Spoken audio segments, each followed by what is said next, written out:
right, so we have got Andre Bueno in the house, my brother from another. How you doing, bro?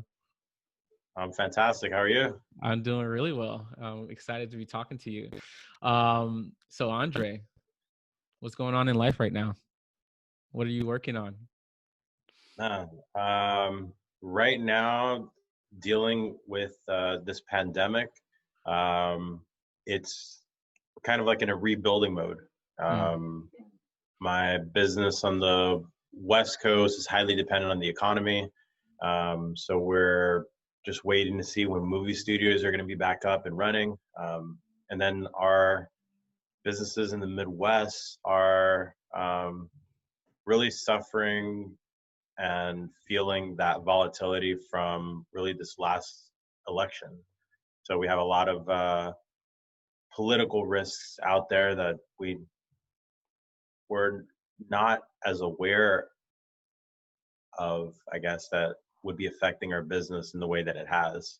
mm. Um, especially with the outcome of the election, there are a lot of individuals in Michigan that are not too happy with these results. So So interesting times. hold up. So I want you to dig into that a little bit. So because of the results of the elections, how is that?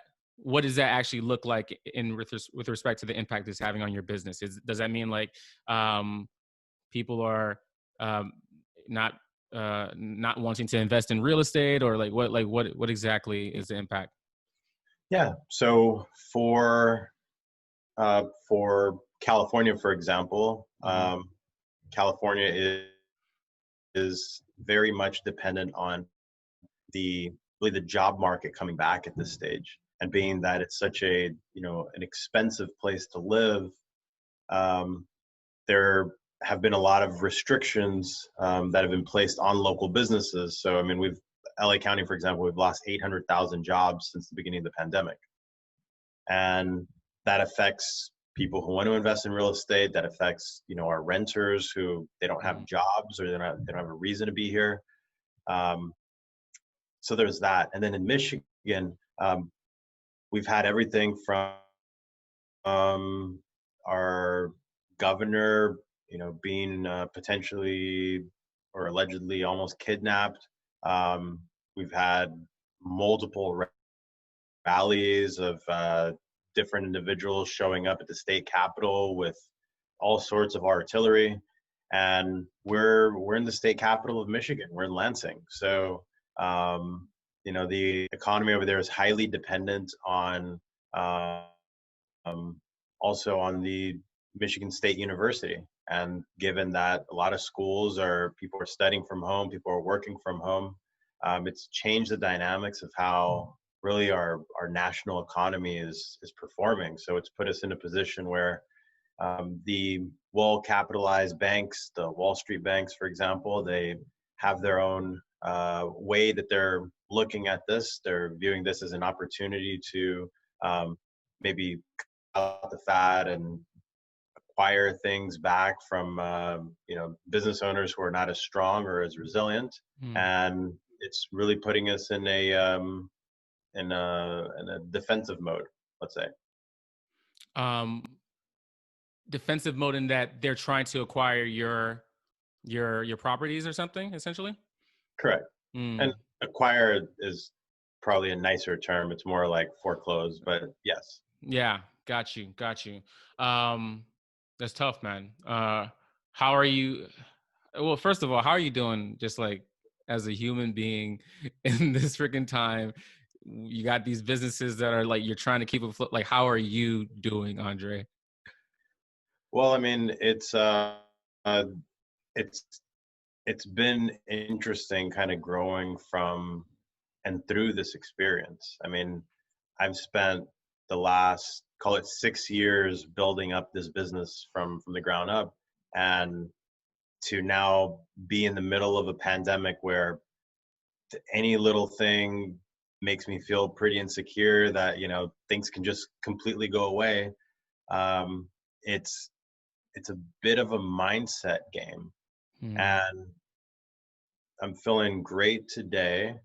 Not every day is like this sort of thing, and it's kind of like this constant reset of, wake up one foot in front of another, continue, taking the right steps in the right direction. And luckily I have a great support system that's been there for me. So I'm grateful for you. I'm grateful for a lot of my family members, and Yeah. I feel you on that, man. It's just, yeah, you really taking it one day at a time. Um, so, so is your support system, the people in your life, is that like kind of like your go-to when you're in in a rough spot to be able to like sort of persevere, or are there any like other things that you're using, habits, I don't know, support networks, or I don't know, whatever, like is it the people that kind of really keep you afloat, or are there other things that you also use as well? it's the people at this Yeah. stage. I Yeah. mean, relationships are everything. I think that's been probably one of the biggest lessons I've had really during this pandemic, is just being able to just recognize how important it is to have these different individuals around us. I was working with a business coach. I have a psychologist that I meet with, call it every 2 to 3 weeks, um, and those are great, I guess, tools. But really, it's the people that you're dealing with on a day-to-day basis, because that's when they're noticing the small little waves, and they can see whether you're actually like floating through the waves, or if you're kind of drowning a little bit and you need to get brought back up. And um, that's where it's given me a lot of clarity in terms of like the people around us are what makes this entire thing kind of go. Yeah, bro. I feel you on that. How's so you're doing therapy as well right now then, like with your psychologist? How's that going? Is that Absolutely. your first time doing it, or have you done it before? No, I've been doing therapy pretty consistently for, I mean, my entire life really. Yeah. Um, but I'd say like really, really intentionally, I did after, I think it was, did I did that Tony Robbins Unleash the Power Within, and when I came away from that, one of the things that really with me, it's like it's so important to have like not only our business in order, but also our psychology. So therapy is something that I've like went and sought out just to really work through how I'm feeling about just the struggles of one day the business is doing well, and I have my best friend working with me, and I have all these great employees, and I'm bringing family members in, and then at the snap of you know snap of a couple fingers or whatever, like your friends leave, you're not in the same cash flow position anymore, so you have to let go of people. Hmm. um, you know the economy takes a dive. Like, I mean, these things really do affect how we, I guess, engage with the world. And this isn't something that I read about it in books, Yeah. and I'd study about how like successful business owners make it, and um the way they describe it, it's like, yeah, like I had this one business, and then it worked out, and then we ran into a couple issues, and then all of a sudden, boom, we're a major success. But it's like they skip that point of when it was not, right, when it was not like a major success, and they you don't you don't really talk about like what it's like, the going through those like sleepless nights, the many challenging experiences with like having to let go of people you really care about, or and really not being able to do anything in that regard, and just being in survival mode. And I think that shaped a lot of like how these last, I'd say, couple months have gone. And that's where like working with a therapist, it's been pretty great. Not always useful, but in the times when it is useful, I mean, that's when it counts. So I think Yeah. that's just part of the process. It's interesting you say that, because it's kind of like I haven't I've only done therapy once, and it was like hypnotherapy, so it's not quite the same. But but it was kind of an amazing space to be in, to like share with somebody, like a third party who you don't have as much of a, like, you're not like, they're not like your best friend or your family member. They're like somebody else who can like bring in that objective point of view. So that was really powerful. But what I wanted to say was, therapy. Yeah, it's kind of like, I think about like how you go to your doctor regularly to, you know, get a checkup, but we don't always do that for our mind and our like our emotions and our like well-being in general. And then yeah, sometimes it's going to be more useful than others, but I think it's also important to just, I guess, have that some type of system where you can do that type of work, I guess, right? Absolutely. And that's exactly the, um, I guess, the framework that I was kind of operating off of. It's like you go to a doctor to get checked up regularly. I was a competitive athlete for many years, so I would always get I was a bodybuilder for 15 years, and I would always get blood exams, just to make sure that my cholesterol levels, my lipids, and different enzymes in my body were, you know, pretty much in range. And that's what kept me really performing at a high level. So to be able to take a step back and think about, you know, the game of business, which is 80% psychology, 20% mechanics, how do you work on that 80%? And that's where like therapy has been coming in. Like I said, I'm doing straight up talk therapy. You know, how do you feel? What's going on in your life? Give me a catch up. Um, and during those conversations, like I'm walking away with, um, sometimes pretty unique insights into like how I'm really feeling.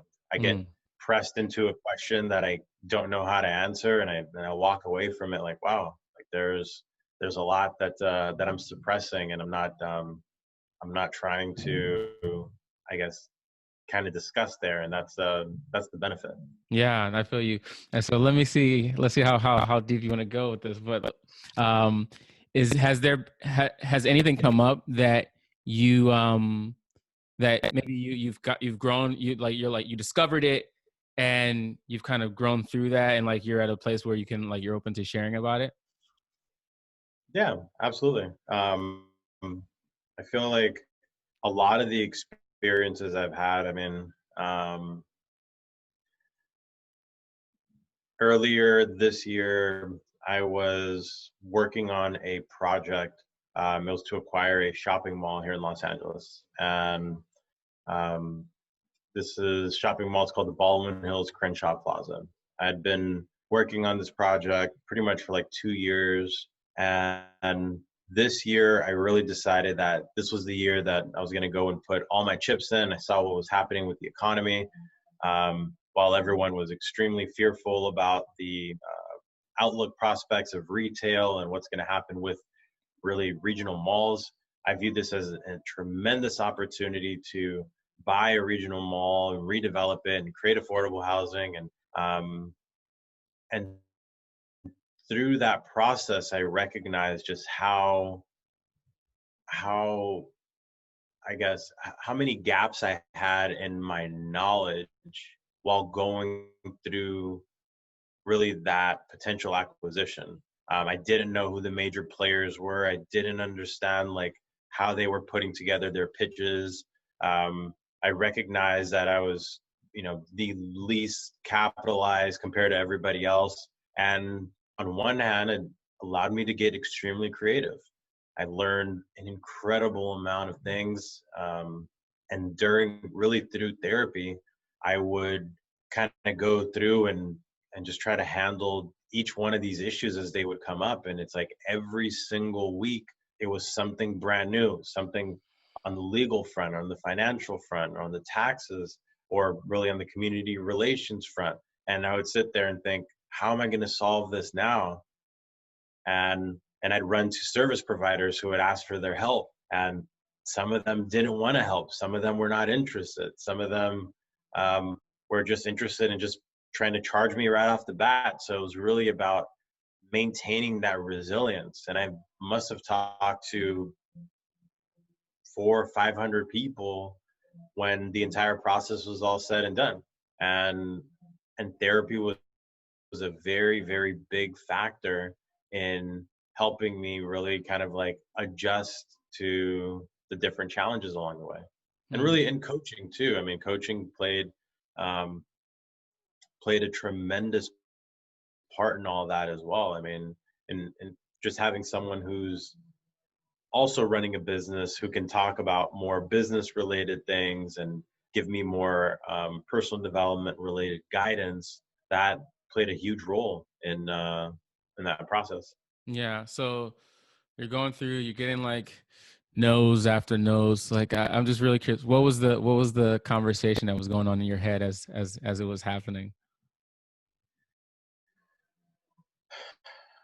Conversation was, even though even though I have uh, the least, like the probability of me being able to pull this project off is not that high.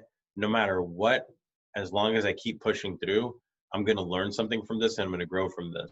Mm. So even if I don't end up with the project at the end of the day, I still wanted to keep playing as hard as I possibly could and to never give up, because even in a losing battle, I would still learn something that I can be able to apply in the future. Mm. Mm. Mm. That's amazing. So what was the biggest thing you learned, you feel like, from through that process of trying to get this mall not working out, like going through all these conversations? Like what was the biggest, or if there was one or multiple things that you really learned from this process? Um, I got to see the industry for what it really is. I saw a lot of, like, I didn't recognize how fragile people of color are when they're in positions of leadership. So for them to be in an executive like role, they have so much adversity that they're constantly dealing with, that for me to make the simple ask of, hey, can you help me out so we can work on this together, that's a tremendous ask. And there are there there are a lot of generational differences between the baby boomer generation and really like millennials. And I'm approaching things from a, we can do this, we can work together, we can win together, we can all succeed, because you can get farther by working as a group than you can by trying to be your own number one person. I saw a lot of, that baby boomer generation come back to me with questions like, why the F do I need you? Like, what do you, what purpose or what good do you serve? And on one hand, it was motivating for me to say, fine, I'll find others who do agree with me, or I'll find others who are on the same wavelength. But at the same time, it was also very frustrating to, I guess, really see that like firsthand. Um, I think other lessons that I learned along the way were um, that not everyone's going to see and view the world from our perspective. So like when you're trying to level up and you're trying to play like you're trying to play like a bigger game, there are going to be people around you who are, instead of watching you grow or wanting to help support you grow, they're going to feel the need to either cut you down or simply take a step back and distance themselves from you, because they'll start looking and seeing your progress as a threat to the story that they've built up for themselves.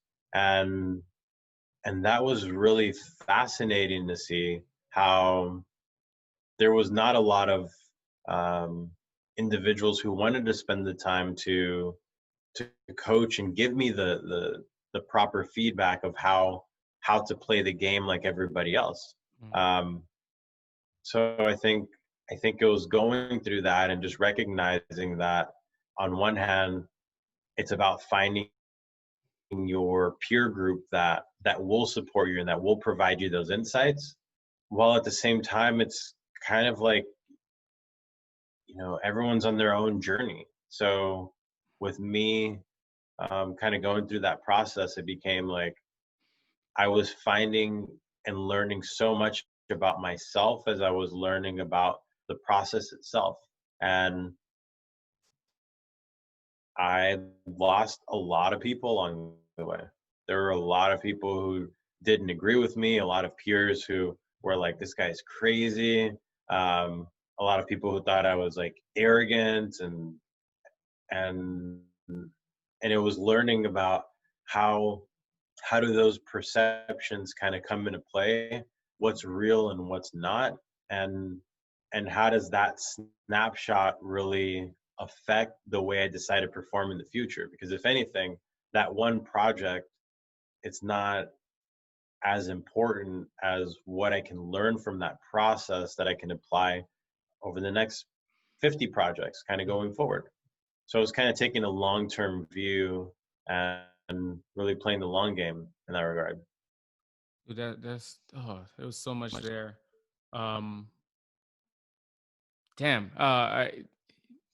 One of the big things that, first of all, you mentioned like the execs, the people of color, like execs who are like in this position of power, and I'm actually a little surprised to hear that they weren't like trying to pull up another young, person of color that's like trying to make it. Um, that's actually really like disheartening to hear. And hmm, Well, it's a different skill set. Being entrepreneurial is very different than being like a corporate level exec. mm, that's right. And and and the people that are the people of color who have gotten to an executive level position, they didn't get there by taking outsized risks. They got to that position by um, continuing to show up, continuing to do the work, continuing to play the game, continuing to fall within the lines, deferring to whoever needs to get deferred to. And, that's how they got there. I mean, when you and I were working in investment banking, for example, and we'd look at the very few people of color who have managed to work their way into leadership, if not senior leadership positions, at Morgan Stanley, you understood exactly what role they were playing there, and they really played into that archetype. Yeah. I hear you. So, um, what do you think? Because we came from that world, yet we're both like on this more entrepreneurial path, or no, on an entrepreneurial path. Um, what are the key? What had you want to leave behind that more proven, structured path, and to like go on this one where there is, there's more risk, less certainty, and such. It was really the opportunity to create. I didn't feel like I had that sort of autonomy working in that like big corporate environment. And um, it's interesting because when I got hired to the role that I was at, it was a sales position over at Morgan Stanley, and the interviews really came down to them wanting to ensure that I was going to be a salesperson, that I was going to be going after clients and coming up with pitches and coming in with lots of these ideas. But then when I actually started the role became, you'll come up with ideas in 5 to 7 years, but now we just want you to come up with pitch books. So why don't you color these pie charts? Why don't you make sure that these pitch decks are completely aligned? And that was a very mind-numbing role, only because the product itself wasn't really that complicated, because what you're really dealing with are relationships. So uh, um, I felt that not having that ability to go after my own clients and not being able to pitch and not being able to um, you know, hold my destiny in my own hands, that that's not the life that I guess I envisioned for myself. And I go back and forth on this all the time, whether having left that environment was a better decision for me. Only because now I'm completely in charge of all the decisions in my life, and I'm very much focused on, you know, how does everything check off? There are no safety nets in this case, so it really comes down to like understanding like what do you want to get out of, um, what do you want to get out of your career, and how comfortable are you with really living in this, I guess, position of uncertainty. And for me, being able to create has been a lot more important than being able to have the ability of, consistent certainty. So it's a blessing and a curse at the same time. I felt that, bro. It's like I always say to like my coaching clients, it's like, we create our realities. And I think one of the things that really drove me to entrepreneurship, and I imagine like you as well, is that you have that, like, it's on you, and you get to like to roll with the punches, to create like, a life, a business that really works for you, and that can add a lot of value to the world. So that definitely resonated. I'm just curious. Um, so because it takes like a certain amount of, it takes what does it take for someone to be able to like to get punched in the face multiple times, and and still come back up? Because like you're talking about like how you're like expanding and trying to get to like play a bigger game, and when you were in banking, like, and you wanted to expand and like create and like have more autonomy over your life, and like, and then when you went into like this real estate project earlier this year, is like you're like wanting to expand, and you're getting punched, and like there's that uncertainty. Like, what are the characteristics or like what are the key ingredients for someone to be able to like to still like get back up and to thrive no matter like what the circumstances are?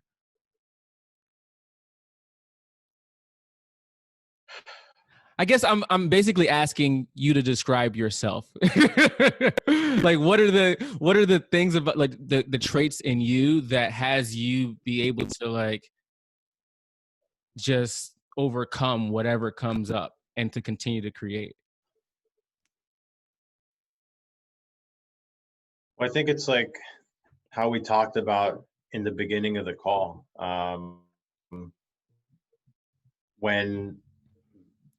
When you're past all the adversity and you achieve that win, it's easy to look back and say, yeah, it wasn't so bad. I did a couple of these things, and it worked out. But the reality is, it's like it's just those small consistent habits that you build up over time. Whether the habits, in this case, the habit of resilience. It's you get punched in the face, breathe, get back up, take another step. It's just that. And like a lot of those phone calls were that. I'd hop on a call and pitch my heart out about why this was the best project that people should be working on. And the person on the other end would say, okay, yeah, sounds good, awesome, great. And they'd hang up the phone, and I would never hear from them again. And I'd call, and they're busy. And I'd text, they wouldn't respond. And I'd send emails, and I'd get maybe a short email back, if anything. Sometimes it'd bounce back. And it was like, wow, like people are really uncomfortable with approaching these sorts of scenarios. But I think that's like the skill set in and of itself. It's just being able to understand that like everyone's wired differently, and as long as you're okay with making mistakes, and as long as those mistakes don't kill you, um, then have at it. I mean, you'll always have the opportunity to try to work them back. Now, sometimes you'll make mistakes that you can't take back, and that just comes with the process. I think like Mm. there there are ways to minimize it, of course, but um, you know, you don't know until either someone tells you and you're wise enough to listen, or worse, you don't listen and you do it anyways, and then you feel it for yourself and you say, okay, well, I should have listened, and then you better learn from that standpoint. Otherwise, what are you doing? Yeah. That's amazing. And I'm curious, like, who are some of the people? You know? It sounded like, you know, there were like a lot of people who weren't really helpful in the process. But do you have any role models or people or mentors or people that were very much like, you know, on your team, like kind of helping you like move forward and up? Yeah. Um, I had I'd had a very, very strong group of maybe 5 to 10 individuals that I would lean on, who were consistently showing up and making introductions. There's this one gentleman, his name's Eric from Oakland. He's a real estate developer. He's doing the same thing, or he's doing the thing that I'm aspiring to do. And I would I would call on him and he would make introductions and I'd pitch him over and over and over and over again. And I mean, I must have been pitching him for 6, 7 months straight. And throughout that process, he introduced me to a lot of different individuals along the way. Um, Opened doors with different architects, explained to me how the process works, gave me a lot of feedback as to what was going well and what needed to improve.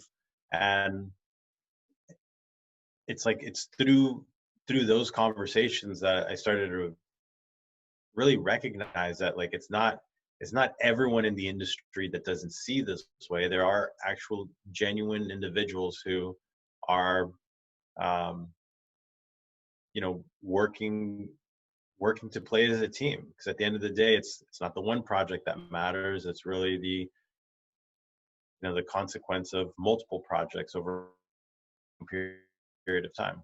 Yeah, that's amazing, bro. Do you do you have any stories of any like, because I know it's been challenging this journey of entrepreneurship, but like I'm like, I know it's littered with like, you know, there are wins as well, and so I'm really curious to hear like what's one of the wins that you cherish, no matter how big or small, but something that was really meaningful for you. Sure. I had right around 2015, I ended up picking up 5 apartment buildings in Washington State. So I moved to this 25,000 person county. I had about like 10 grand in the bank at the time, and I put all that money towards like a whole bunch of used books. So I bought all these used books, and I'm living in this like 25,000 person county, and I would just sit there and I would just read and read and read and just try to learn like as much as possible. Because there was so much I didn't understand about the business that I was actually in.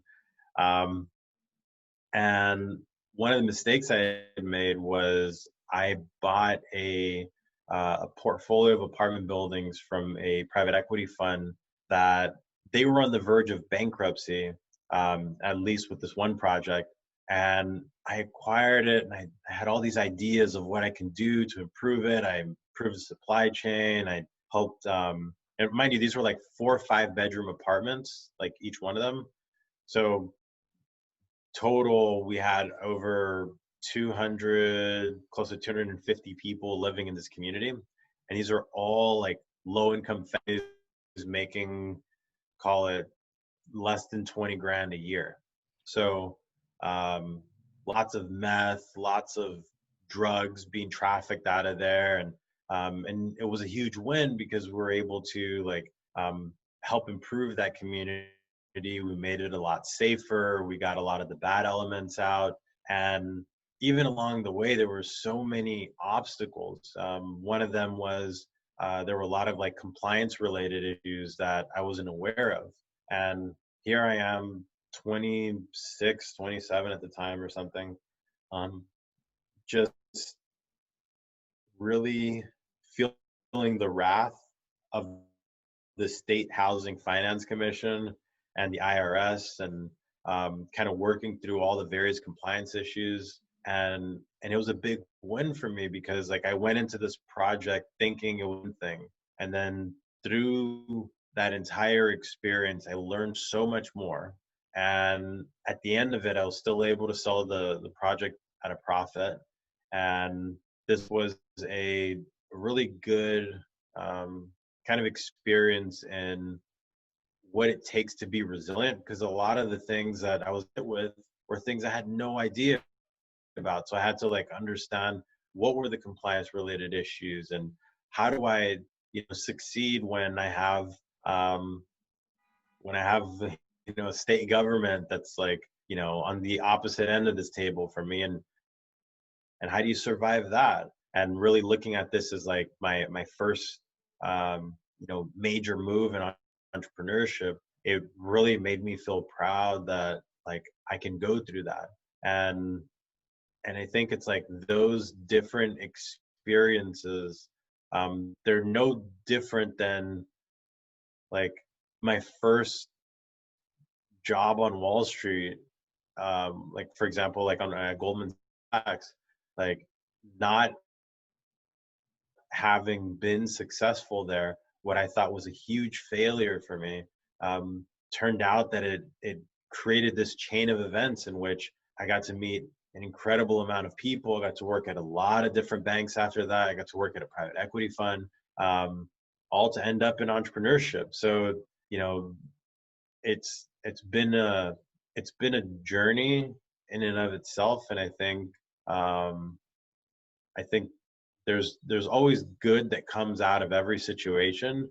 It doesn't necessarily have to be a monetary good, even though it's nice if it is. But that's not always the case. And I think a lot of times we grow internally, and these are the building blocks that ultimately, show up in our lives 10, 15, 20 years down the line, at least from what I read, that allow us to be long-term successful. Dude, and resiliency keeps coming up. Where did you, and I love that earlier you made the distinction that it's like a skill, a habit that you can form. So anybody, no matter where you're at, you can become more resilient, just by, I think you said, just breathe and then take another step forward.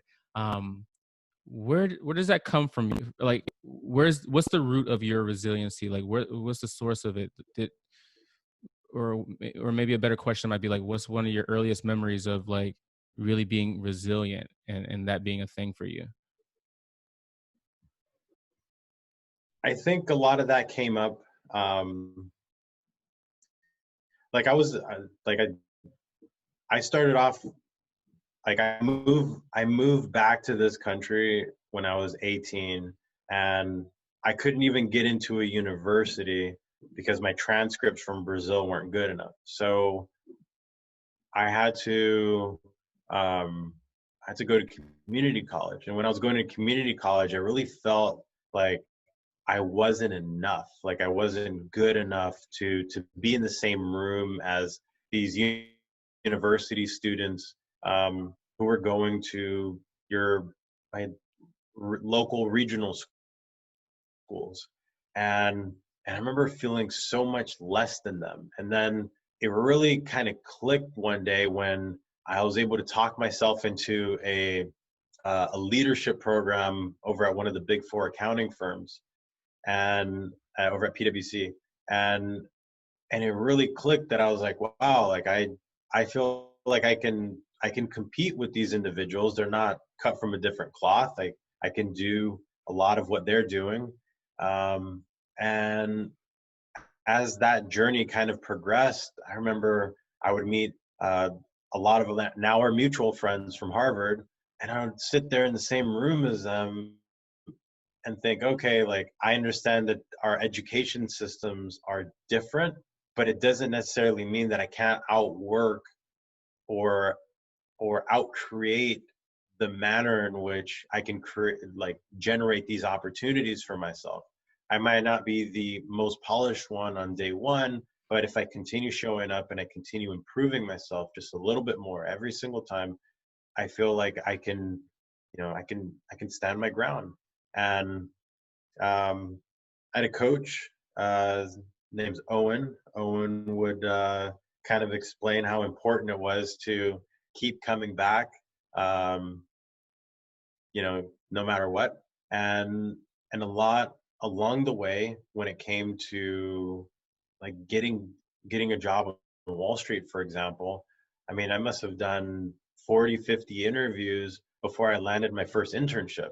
And even when I did the internship, I still didn't get a return offer. So I had to go back and do another 40, 50, 60 interviews to get the first job. So it's always been a struggle, but really playing the law of large numbers, eventually something's going to stick.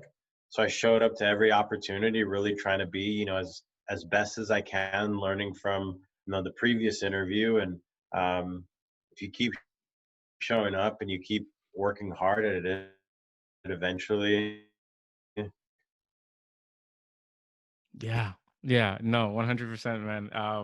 I love that this just persevering, and just know, and just believing that, hey, I belong, I am enough. I can hold my own against these people.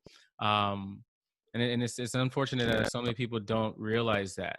Like one of my roommates, she never finished college, and she ended up, she was a waitress for the longest time. And then over the last year, she became a computer programmer. And so she took up coding boot camp, and she just decided, yeah, I'm smart. I can use my brain. I can do this thing. And now she's like making like, nice six figures, and at like a cool startup. And it started with like her believing that she could do it. And so I'm really grateful for you sharing that story, man. Like, yeah, because if you hadn't been resilient, we wouldn't be here right now. We wouldn't be such good friends, So for all you guys listening, it's possible, okay? It's possible. Anyways, that was my little soapbox. Quick question, or not quick question. Affordable housing, like, why did you get into that specifically? Like real estate is like, such a large, you can like tackle it from so many different angles. Why was that the route that you wanted to take? So when I looked at the work that I was doing, and I looked at the impact I was able to have really with my work, being able to do something that affected other individuals who came from a similar circumstance as I did, that's what I wanted to, where I wanted to spend my time, let's say. And through, I guess, through the work that I was doing, like it just felt right to be able to go back into these lower income neighborhoods and be able to create like a better opportunity for these different individuals. Like I remember going to community college, and I was maybe 18 at the time, and my neighbors were these like bloods who were like who were dealing drugs, and these were young kids, and they were always getting into fights, always getting shot at. And I remember one time I was late to school, I ran out, and they ended up breaking into my apartment, and they stole like my laptop, and my laptop had like all the pictures of my childhood in Brazil. And just like that, they were gone. So I remember just feeling so insecure, like going to school. I mean, it was a $200 laptop, which at the time was like an incredible amount of money. And I remember looking back at that experience and while I was in school and thinking, wow, like I can't even focus on my schoolwork right now because I'm worried that, Ray is gonna break into my apartment and like jack my stuff. So how many other people kind of feel that sort of stress? Of course, for me, it was very real and very visceral because it had just happened. But think about all these working mothers and single fathers out there that are like trying to raise their kids in these environments, and that's like another added stressor that's maybe running in the background. Maybe they're not aware of it, but you feel tense when you hear that car backfire down the block sort of thing. So in my I guess way of being able to apply the lessons and skill set that I learned like on Wall Street to this kind of corner of the world, I thought that would be my way of doing really, I guess it's called impact investing now, or philanthropy or whatever. But I also saw that as like a very viable business model, just to have profit with purpose. That's beautiful, brother. Yeah. Thank you. Thank you for the work that you're doing, because it's real. I grew up in like Newark and East Orange, and I remember it's just not the safest neighborhoods. And that does have an impact on us, and we don't realize it. But it's kind of like in the back of your mind, and you can't fully focus or be present in school or with whatever you're working on. And so it's definitely needed. How big is that space? I'm just curious, like, are there a lot of players in the like affordable housing space, like real estate space? Yeah. Okay. Yeah, Okay. it's Sorry. it's a what I've come to learn is that it's a business. It's a business like any other business. There are massive companies that are really great at building and managing affordable housing that don't really care about the impact. They're just running it like a business. Um, there are lots of nonprofits that run these businesses, and they're getting cash-based compensation for the work that they're doing, and sometimes they're getting paid really, really well to do this kind of work. So it just because it's low income housing doesn't mean that there aren't ways to make the business profitable, and that there aren't like high income earning opportunities within said businesses. So it's opened my eyes into like how these businesses are run, and it really comes down to systems and processes. Mm-hmm.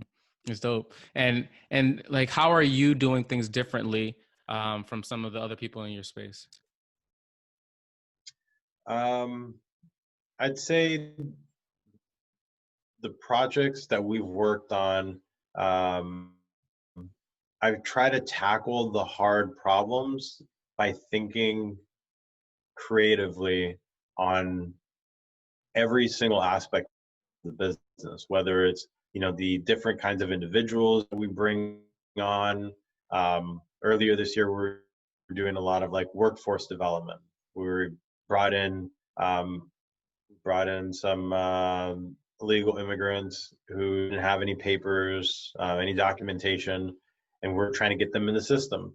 Brought in a 18-year-old and a 50-year-old, and they did excellent work for us. And while they were doing this work, we're helping them get their birth certificates from their respective countries. We're working with the consulates to be able to get them, an actual like tax ID number. Then we're getting those tax ID numbers and taking them down to the bank so that they could set up their own bank accounts. And it's like we're going and taking someone who's not in the system and bringing them into the system. Another way is we're running a lot of our, you know, business, call it 2 to 3 years ago, we had an office in the Philippines that was handling a lot of our inbound kind of communication. So we're handling a lot of like our phone calls using really our own call center, and using a distributed workforce, when 2 to 3 years ago that was something that was like very revolutionary, Mm. um, especially in our industry, which is, it's a very local, it's a very like day-to-day managed industry. So even with how we think about construction, I mean, we've been looking at robotics and modular construction probably for the last like 3, maybe 4 years, Mm. and looking at how do we do things differently in every single aspect of our business. Like that's what I think we're doing. I guess we're more focused on innovation and strategy, because we're not a gigantic shop. We're not private equity or capital backed at this stage. So it's being able to look at different business models and continuously assessing and reassessing what could we do different, what could we do better. Yeah, that's beautiful. And I think that really, I always think about like how businesses, it's like really kind of top down, and like it starts with the founder. And like I think in how you've approached your career, everything has been really creative and innovative, and so like that, and then even the passion that you have around like your own background with like living in low income areas, that I guess that kind of like permeates into everything that you're doing, right? Absolutely. I mean, Yeah. at the end of the day, this was the story that I wanted to build out and tell and be successful. And so for me, it was like, continuously working hard on really improving myself as much as possible to be able to deliver on that. I have a question for you, bro. And like, what's the dream? What's the vision? Like, Andre, I don't know, pick whatever time frame works for you, a year, 5 years, 10 years from now. Like, where do you really see yourself and this business and the impact that you're having in the world? That's a very, very hard, Yeah. that's a very hard question, because given where we are right now with this Mhm. pandemic, I'm literally looking at it as like, we just passed Thanksgiving, then Yeah. we have Christmas, we have New Mhm. Year's, then we have the inauguration, and then let's see where the world is after that. That's real. If you could, but I'm not gonna let you slide that easily. If you could have, let's imagine everything, starts to normalize. Like in your heart of hearts, where would you like, what do you see?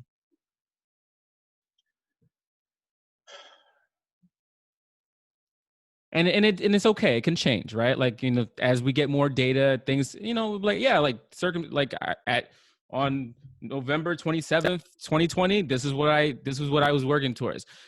January 21st, 2021, this is what I'm looking towards, because the game has completely changed, and that's okay. But like at this point in time, what's the vision, or what's the dream, or what's the thing that you're really like that kind of inspires you right now? I think what really inspires me is the ability to to create and effectuate change. Mm, So that hasn't changed really, apart from like what I've been working towards. mm, I think the way I want to be involved in that process is less operational and more in a strategic and creative capacity. So I'd like to be in a position where I could be doing that at more of a macro level versus a micro level, meaning not just working on one project, but working on a portfolio of projects, and not just implementing, on a project, but really implementing on a program. And I think, I don't know if that looks like me getting into some sort of partnership, or me, changing my business model so it scales better. But I think it's going to come down to something like that.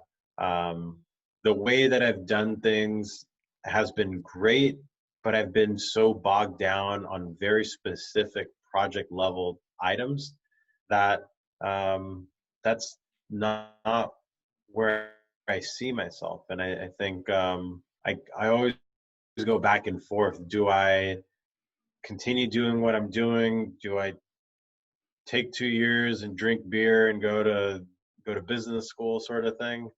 I'm not sure what the future holds. I mean, this pandemic has really Yeah.